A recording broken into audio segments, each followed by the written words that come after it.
There is a fear narcissists almost never speak about, not because they don't feel it, but because they can't name it.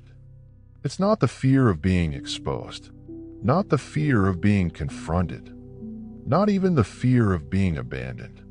It's something much quieter, much deeper. A fear that emerges the moment an empath changes internally, before a word is spoken, before a boundary is announced, before distance is visible. This fear appears when the empath awakens, not into anger, not into cruelty, but into clarity. And clarity is dangerous to those who survive on confusion. Today, we're exploring why narcissistic personalities are profoundly unsettled by the awakened empath through the lens of depth psychology, individuation, and the quiet authority Carl Jung believed marked true psychological maturity. If this topic already feels personal, stay with me. This isn't about blame. It's about recognition. Chapter 1: What awakening actually means and what it doesn't. When people hear the word awakening, they often imagine something dramatic. A confrontation, a personality shift, a declaration of independence. But psychological awakening rarely looks like that. Jung understood awakening as a reorganization of the psyche, a shift in the internal center of authority. The awakened empath does not become louder. They become less reactive. They don't suddenly stop caring. They stop overfunctioning. They stop explaining themselves into exhaustion. They stop rescuing emotional chaos. They stop offering empathy as a substitute for boundaries. And this is the first reason narcissists feel unsettled. Because narcissistic dynamics rely on predictability. The empath was predictable before. They explained, they forgave, they stayed emotionally available. They absorbed tension. The awakened empath becomes unpredictable, not in behavior, but in availability. And unpredictability collapses control. Chapter 2: Jung, Projection, and Psychological Access. Carl Jung believed that many human relationships are not built on true seeing, but on projection.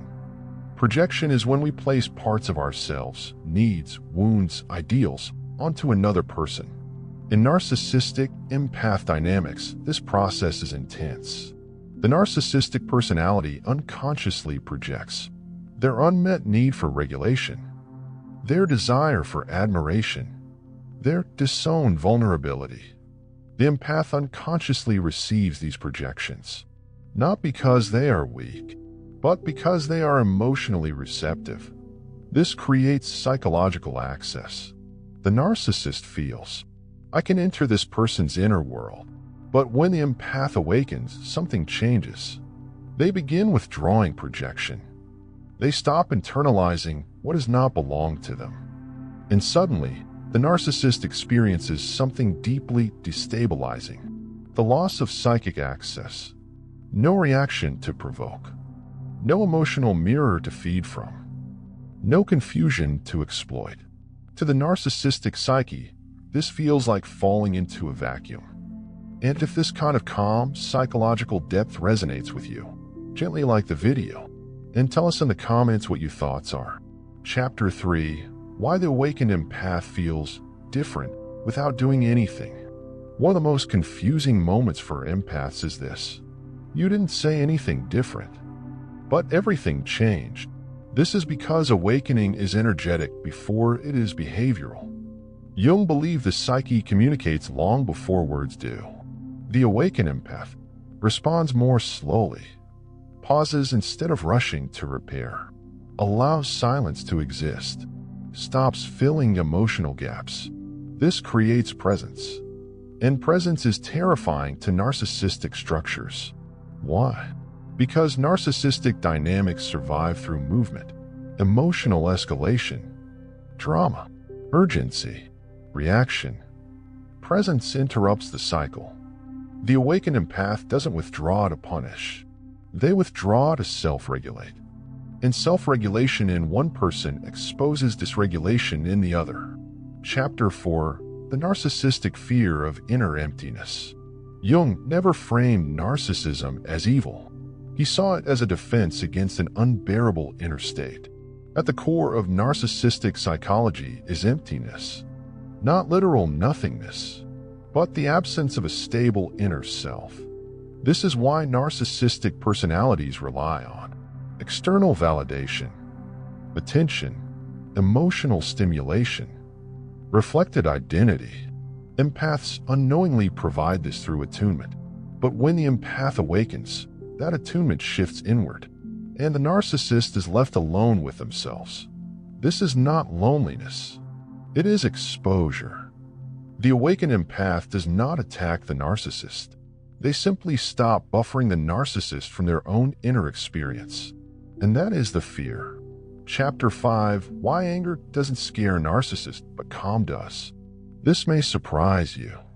Narcissists are not afraid of anger. Anger is familiar. Anger is reactive. Anger still provides connection. They know how to provoke it. They know how to manipulate it. They know how to flip it into guilt. What they fear is calm clarity, because calm clarity offers no emotional leverage, no supply, no hook. The awakened empath doesn't argue reality. They no longer need to be believed. They no longer chase accountability. They stop negotiating their perception. Jung believed this marked the transition from ego-led living to self-led living, when the psyche organizes around inner truth rather than external approval. And when this happens, manipulation simply doesn't land. Chapter 6: The Moment Narcissists Sense the Shift. Narcissists often sense awakening before empaths do. They feel it as irritation, anxiety, restlessness, a need to escalate. They may provoke conflict, intensify, charm play, victim create, urgency. This is not strategy. It is panic. Because the narcissistic psyche is losing its anchor, the empath is no longer leaking energy. Jung described this as the collapse of a complex, a psychic loop sustained by unconscious participation.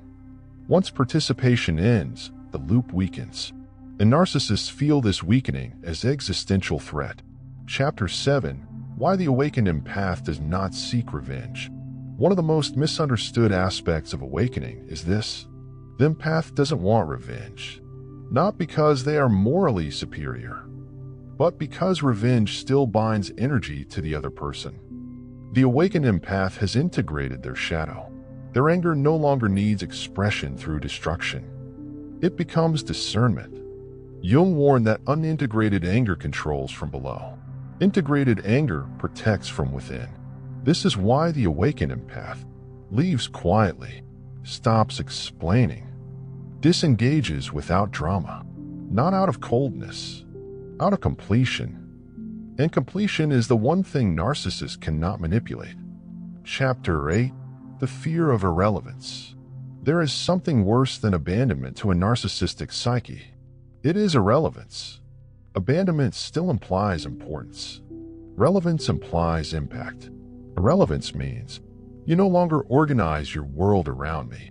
The awakened empath does not reject. They recenter. Their life no longer orbits emotional chaos. Jung believed individuation culminates in inner authority, when the self becomes the organizing principle of the psyche. From this place, the empath does not chase closure. They become complete without it. And narcissists cannot tolerate being unnecessary. Chapter 9: Why This Fear is Unconscious, and That Matters. It's important to understand. Narcissists are often not aware of this fear. They experience it as boredom, dissatisfaction, resentment, sudden detachment. They may rewrite the story. You changed. You became cold. You think you're better.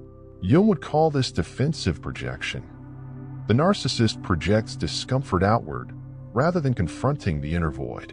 The awakened empath does not correct the story. They don't need to. Truth no longer needs validation. Chapter 10: The Awakened Empath as a Mirror of Wholeness. Here is the final irony. The awakened empath doesn't threaten narcissists by attacking them. They threaten narcissistic structures by embodying wholeness. Wholeness reveals fragmentation. Presence reveals absence. Inner authority reveals dependency. The empath becomes a living mirror, not of perfection, but of integration. And that mirror cannot be endured. So narcissists eventually withdraw, not because they are defeated, but because there is nothing left to extract. Finally, the quiet power of being unreachable. If you are awakening, you may notice something subtle. Less urgency, less explaining, less tolerance for emotional chaos, more stillness, more discernment, more self-trust. This is not loss. It is return. Jung believed the most frightening thing for a human being is to accept themselves completely. The awakened empath does exactly that, including their anger, including their limits, including their refusal to be consumed. And from that acceptance comes a quiet power that does not argue. It simply is. If you made it to the end of this video, this wasn't information. It was alignment. And alignment changes everything. If this resonated, share it with someone who feels themselves pulling back, not in bitterness, but in clarity. And subscribe to the Mind Kit. This series is only just unfolding.